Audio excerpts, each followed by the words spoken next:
नगर परिषद जहानाबाद की सशक्त अस्थायी समिति की बैठक सोमवार को नगर परिषद की अध्यक्ष रूपा देवी की अध्यक्षता में संपन्न हुई। बैठक में कई अहम मुद्दे पर फैसले लिए गए, जिनमें सफाई एजेंसी का ठेका रद्द करने और वर्तमान कार्यपालक पदाधिकारी पर कार्रवाई का निर्णय प्रमुख रहा। बैठक में सदस्यों ने सर्वसम्मति से गत बैठक की कार्यवाही को मंजूरी दी। वहीं आपातकालीन निविदा आमंत्रण से जुड़े मामलों में आई खामियों पर चर्चा करते हुए निविदा को सुधार कर दोबारा भेजने का निर्णय लिया गया। सबसे बड़ा निर्णय नगर परिषद के सफाई कार्य से जुड़ा रहा।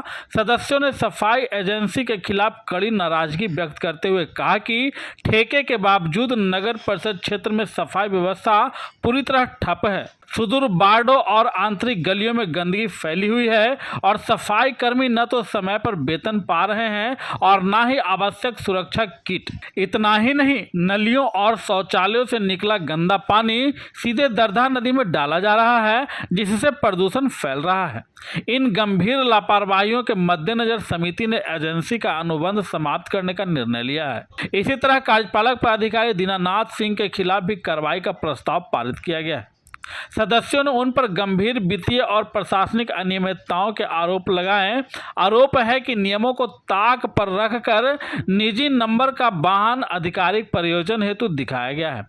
स्कॉर्पियो गाड़ी की खरीद में गड़बड़ी हुई तथा बैठकों की कार्यवाही पंजी में जनहित से जुड़े मुद्दों को दर्ज करने से परहेज किया गया। वहीं बैठक की कार्यवाही महीनों बाद तैयार किए जाने और पार्षदों की निंदा प्रस्ताव जैसी बातों को पंजी में दर्ज न करने का गंभीर गड़बड़ी माना गया। सदस्यों ने सर्वसम्मति से बिहार नगरपालिका अधिनियम 2007 की धारा 36(7) के तहत कार्यपालक पदाधिकारी पर प्रोसीडिंग चलाने का निर्णय लिया। इस संबंध में नगर विकास एवं आवास विभाग पटना को विस्तृत प्रतिवेदन भेजा जाएगा।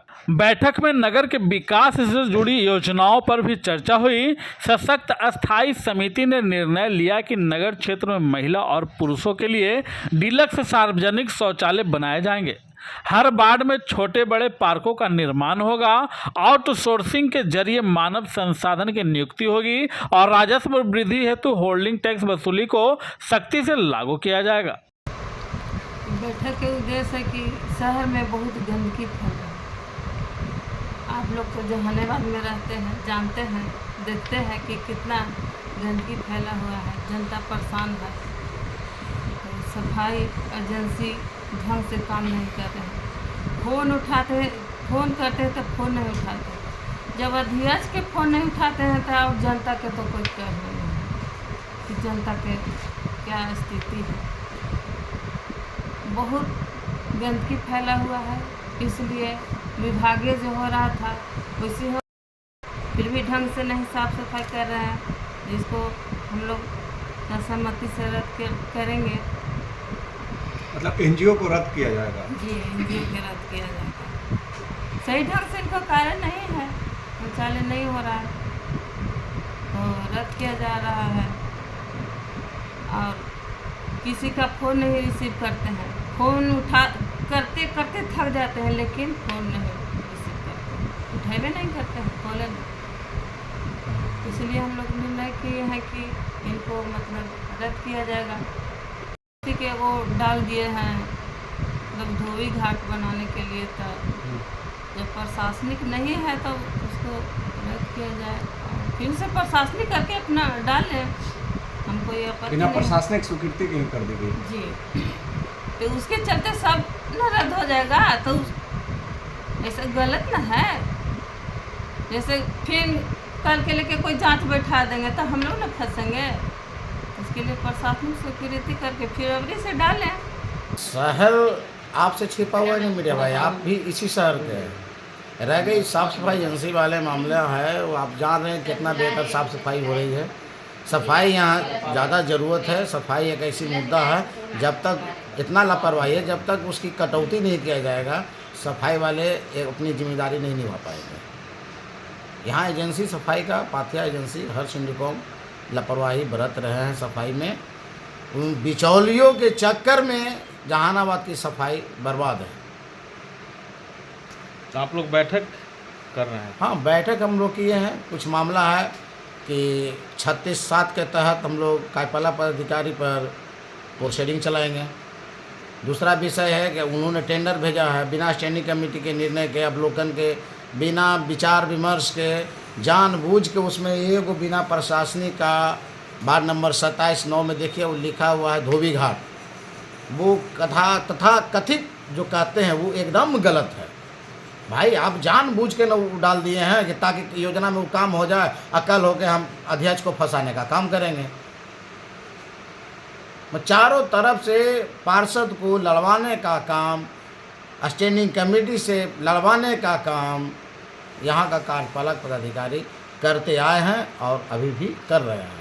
वो जहानाबाद का विकास नहीं चाहते हैं, वो चाहते हैं कि जाते जाते पार्षदों का और जहानाबाद का विनाश हो। हाँ, सशक्त अस्थाई समिति की आज 18/8/25 को बैठक हम लोग कर रहे हैं।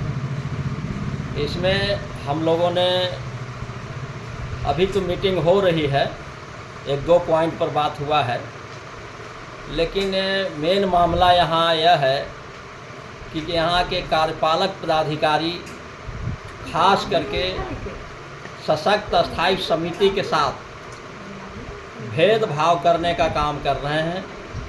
वो शुरू से जब से आए हैं, जब से न हमारे चेयरमैन मैडम का फ़ोन उठाते हैं और हम लोग भी जाते हैं मिलने के लिए तो कहते हैं 5 मिनट रुक जाइए, 5 मिनट रुक जाइए, और हम लोगों से मिलने में भी आनाकानी करते हैं। इससे हमको समझ में आता है कि खास करके दलित समाज के जो लोग सशक्त अस्थाई समिति में हैं उनसे भेदभाव करने का काम करते हैं। अब जैसे विकास से संबंधित छठ घाट का मामला है, छठ घाट पर नाला का जो उड़ाही है 15 बरस हो गया, उसके संबंध में हम कई बार सशक्त अस्थाई समिति में आवेदन दिए हैं उनको कि उड़ाही करा दीजिए, बहुत दिक्कत है। फिर अपने वार्ड में लाइट मरम्मत के बारे में उनको आवेदन दिया है, उस पर भी कोई काम नहीं कर रहे हैं और वो सीधे ही यही कहते हैं। अब जैसे चापाकल का मामला है तो चापाकल भी बनाने के लिए हमने दिया है, लेकिन उसको भी आज तक मरम्मत इन्होंने नहीं किया। ये सीधे कहते हैं कि आप चेयरमैन पक्ष के आदमी हैं, इसलिए आपका काम नहीं होगा, मेरे तरफ आ जाइए तो हम आपका काम करेंगे। आज के बैठक का मुख्य उद्देश्य क्या है? आज का बैठक का मुख्य उद्देश्य है कि ये पाँच गो हम लोग का एजेंडा है, जिसमें गत बैठक जो हुआ है इसके पहले सशक्त अस्थाई समिति का, उसका संपुष्टि है। अल्पकालीन निविदा आमंत्रण सूचना संख्या NIT 9/25/20 पर विचार करने का है। नगर परिषद क्षेत्र के अंतर्गत कार्यकारिणी सफाई एजेंसी पाथिया के एकनामा रद्द करने का हम लोगों ने यहाँ एजेंडा लाया है। नगर परिषद जहानाबाद में वर्तमान कार्यपालक पदाधिकारी बिहार नगर पालिका अधिनियम के धारा 36(7) प्रोसीडिंग के तहत प्रोसीडिंग चलाने पर विचार हम लोग ने यहाँ करने के लिए यहाँ बैठे हैं, और उसके बाद अन्यान है और यहाँ से विकास से संबंधित और एजेंडा हम लोग यहाँ लेंगे, यही मुख्य उद्देश्य है।